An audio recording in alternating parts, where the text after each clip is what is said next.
नमस्कार सभी मित्रों को, एक बार फिर स्वागत है हमारे चैनल पर। आज हम आपको बताने जा रहे हैं कि C1, C2, C3, C4, C5 ये क्या है।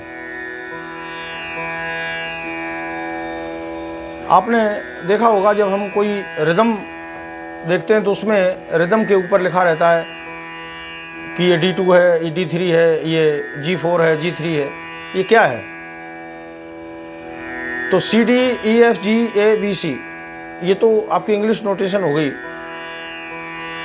और C sharp, D sharp, F sharp, G sharp और A शार्प, यानी 12 के 12 सुर नोट जो हैं वो आपके इंग्लिश में हो गए। लेकिन केवल लिखा रहता है C1, C2, C3। जो हमारे ऑर्डिनरी जो सिंपल हारमोनियम है, जिनकी स्टार्टिंग C से होती है, वो C2 है। और उसके बाद अगला जो सप्तक जहाँ शुरू होता है वो C3 हो गया। उससे अगला सप्तक C4, C5 इस तरह। लेकिन C1 को कहाँ ढूंढेंगे? C1 या तो आपको कीबोर्ड में मिलेगा, जो बड़े बड़े 5-5 सप्तक के कैसियो होते हैं, यामा, रोलैंड, उनमें आपको, यानी C1 का मतलब है जो बास है उससे भी 12 सुर उतरा हुआ अति बास। आइए हम आपको समझाते हैं स्केल चेंजर के माध्यम से। देखिए, जैसे ये हमारा C1, C2 है ये, और ये हमारा C1 है।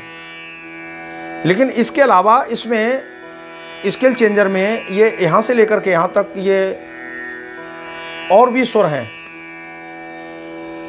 जैसे ये हम की दबा रहे हैं, चौथा काला दबा रहे हैं, तो इसका पीछे ये G शार्प से स्टार्टिंग है इसकी, यानी चौथा काला G शार्प, A शार्प और B।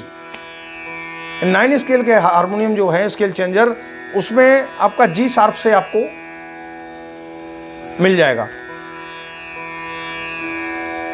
तो यानी ये जो C नोट है, इससे नीचे 12 सुर उतर करके जहां से सप्तक शुरू होती है,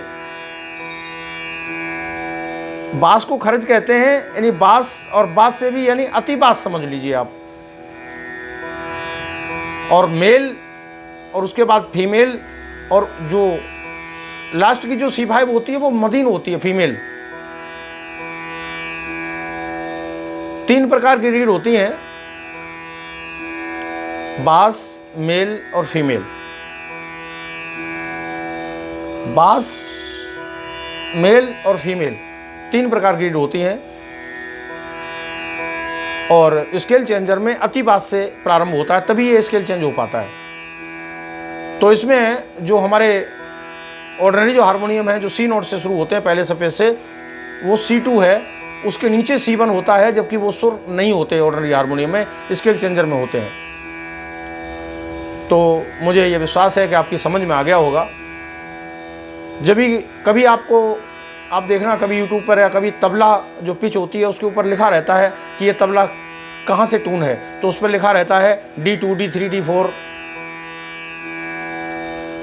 तो वो कौन से सप्तक में मिला हुआ है? मान लो C नोट से मिला हुआ है, लेकिन वो कौन से सप्तक में तबला मिला रखा है? C2 से मिलाया हुआ है, C1 से मिलाया हुआ है, C4 से मिलाया हुआ है। कौन कहाँ से गा रहा है, किस सप्तक से गा रहा है, कहाँ से गा रहा है, उसी हिसाब से तबले टून होते हैं, और उसी हिसाब से गाने में आनंद आता है। तो आइए, ये थी जानकारी C1, C2 की। आपसे विदा लेते हैं। हमारे चैनल को शेयर करें, सब्सक्राइब करें, लाइक करें, और आप अपना ध्यान रखें, अपने परिवार का ध्यान रखें। जय माता की। नमस्कार।